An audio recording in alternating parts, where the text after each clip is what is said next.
സാങ്കേതിക പുരോഗതിയിൽ വലിയ കുതിപ്പിനുള്ള പദ്ധതികളിലാണ് കോർപ്പറേറ്റ് മേഖല. കൂടുതൽ ലാഭം ആർജിക്കുന്നതിനും ചൂഷണത്തിന്റെ തോത് അതിന്റെ ഉച്ചാസ്ഥയിൽ എത്തിക്കുന്നതിനും സാങ്കേതിക പുരോഗതിയെയും വിജ്ഞാനത്തെയും ഉപയോഗിക്കുന്നതിലും ആവേശം കാട്ടുന്നുണ്ട് കോർപ്പറേറ്റ് വൈദഗ്ധ്യം.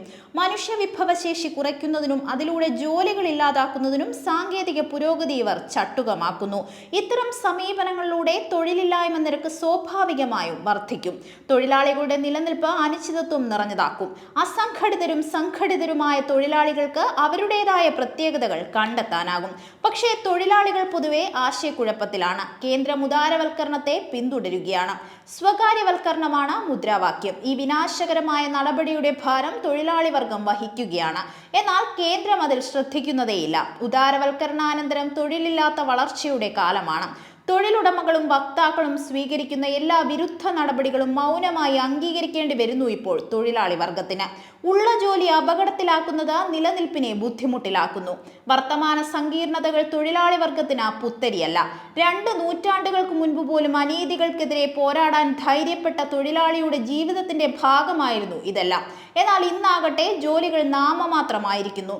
തൊഴിലില്ലായ്മ വ്യാപകമായി കൊണ്ടിരിക്കുന്നു. ഉൽപാദന പ്രക്രിയയുടെയും സേവനങ്ങളുടെയും രീതികളിലും ഉടമസ്ഥാവകാശം, തൊഴിലാളികൾ എന്നിവയിലും സാങ്കേതിക വികസനത്തിന്റെയും അവയുടെ സ്വാധീനത്തിന്റെയും കാര്യത്തിലും സാധാരണ ജനത നേരിടുന്ന പ്രശ്നങ്ങൾ സങ്കീർണമാണ്.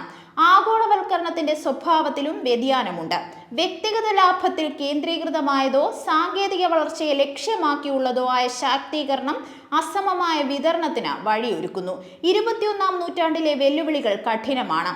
പ്രധാനമായും തൊഴിലാളി വിരുദ്ധ സമീപനം സ്വീകരിക്കുന്ന ബഹുരാഷ്ട്ര കമ്പനികളിൽ നിന്നും അവർക്ക് അനുകൂലമായ സമീപനം സ്വീകരിക്കുന്ന ഭരണകൂടങ്ങളിൽ നിന്നും തൊഴിലാളികൾക്കെതിരായ വെല്ലുവിളികൾ ഉയരുന്നു. അസംഘടിത തൊഴിലാളികളെ സംഘടിപ്പിക്കുന്നതിലും തടസ്സങ്ങൾ ഉണ്ടാകുന്നു.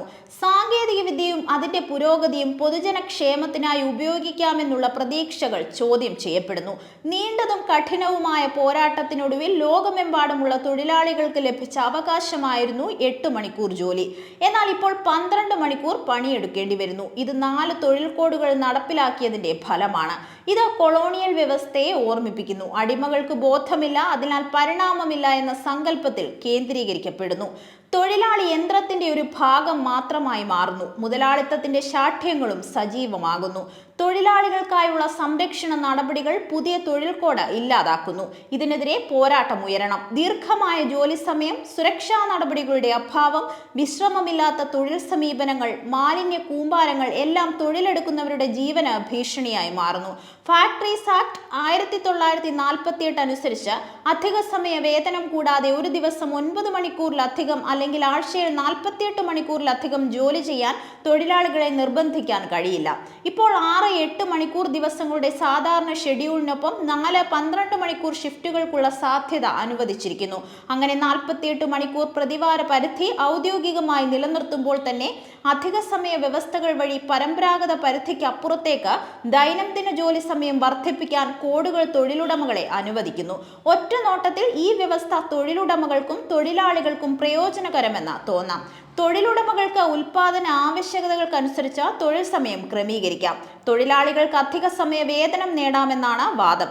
പക്ഷേ പുതിയ കോഡുകൾ കരാറുകൾ പുതുക്കാൻ ആഗ്രഹിക്കുന്ന സ്ഥിര കാലയളവിലുള്ള കരാർ തൊഴിലാളികളെ ദീർഘമായ സമയക്രമം അംഗീകരിക്കാൻ നിർബന്ധിതമാക്കും. പുതിയ തൊഴിൽ നിയന്ത്രണങ്ങൾ കാരണം തൊഴിലാളികൾക്ക് ഒരു ദിവസം 12 മണിക്കൂർ ജോലി ചെയ്യുകയല്ലാതെ മറ്റു വഴിയില്ലാത്ത ഒരു സാഹചര്യം സൃഷ്ടിക്കപ്പെടും. ഒരു തിരഞ്ഞെടുപ്പും സാധ്യമല്ലാത്ത ദുരവസ്ഥ. നഷ്ടപരിഹാരം ലഭിച്ചാലും ദിവസേനയുള്ള 12 മണിക്കൂർ ജോലി തൊഴിലാളികളുടെ ആരോഗ്യത്തെ തകർക്കും. കുടുംബജീവിതത്തിന്റെ താളം തെറ്റിക്കും. ദേശീയ തലത്തിലും അന്തർദേശീയ തലത്തിലും തൊഴിലാളി വർഗത്തിന്റെ ഐക്യം ശക്തമായ ആവശ്യമായിരിക്കുന്നു. 8 മണിക്കൂർ ജോലി നീണ്ട പോരാട്ടത്തിന് ശേഷം കൈവരിച്ചതാണ്. 19-ാം നൂറ്റാണ്ടിന്റെ 2ാം പാതിയിൽ അമേരിക്കയിൽ ആരംഭിച്ച പോരാട്ടം തൊഴിലാളി ദിനത്തിന് വാതിൽ തുറക്കുകയായിരുന്നു. 1890 മെയ് 1-ന് കമ്മ്യൂണിസ്റ്റ് മാനിഫെസ്റ്റോയുടെ 4ാമത്തെ ജർമ്മൻ പതിപ്പിനുള്ള ആമുഖത്തിൽ അന്താരാഷ്ട്ര തൊഴിൽ തൊഴിലാളി സംഘടനകളുടെ ചരിത്രം അവലോകനം ചെയ്ത് ആദ്യത്തെ അന്താരാഷ്ട്ര മെയ് ദിനത്തിന്റെ പ്രാധാന്യത്തെക്കുറിച്ച് എംഗൽസ് എഴുതി. ഞാൻ ഈ വരികൾ എഴുതുമ്പോൾ യൂറോപ്പിലെയും അമേരിക്കയിലെയും തൊഴിലാളി വർഗം അവരുടെ കരുത്ത് പ്രകടിപ്പിക്കുകയാണ്. അവർ സൈന്യമായി അണിനിരക്കുകയും നിയമപരമായ പ്രഖ്യാപനത്തിലൂടെ ഉറപ്പാക്കുന്ന 8 മണിക്കൂർ ജോലി ദിവസം എന്ന ഉടമ്പടിയുടെ ലക്ഷ്യത്തിനായി പോരാടുകയും ചെയ്യുന്നു. ലോകമെമ്പാടുമുള്ള തൊഴിലാളികൾ ഐക്യപ്പെട്ടിരിക്കുന്നു എന്ന കാഴ്ചയ്ക്കാണ് ലോകമെമ്പാടുമുള്ള മുതലാളിമാരും ഭൂ ഉടമകളും സാക്ഷ്യം വഹിക്കുന്നത്. മാർക്സ് എന്റെ കൂടെ ഉണ്ടായിരുന്നെങ്കിൽ സ്വന്തം കണ്ണുകൊണ്ട് ഇത് കണ്ടേനെ. തൊഴിലാളി വർഗ പ്രകടനങ്ങളും ആഹ്വാനങ്ങളും ലോകമെമ്പാടുമുള്ള തൊഴിലാളികളുടെ ഭാവനയെയും വിപ്ലവകരമായ സഹജാവബോധത്തെയും ആകർഷിക്കുന്നു. വർഷങ്ങൾ കഴിയുന്തോറും ജനങ്ങളിൽ കൂടുതൽ പ്രകടനങ്ങളിൽ പങ്കാളികളാകുന്നു. 8 മണിക്കൂർ ജോലിപ്രാപ്തിയുടെ ഓർമ്മയിലുള്ള മെയ് ദിന പ്രകടനം വർഗവ്യത്യാസങ്ങൾ സാമൂഹിക മാറ്റത്തിലൂടെ ഇല്ലാതാക്കാനുള്ള തൊഴിലാളി വർഗത്തിന്റെ നിശ്ചയദാർഢ്യത്തെ പ്രകടിപ്പിക്കുന്നു. ഇത് എല്ലാ ജനങ്ങൾക്കുമുള്ള സമാധാനത്തിന്റെ ഏക വഴി തെളിയിക്കുന്നതാണ്.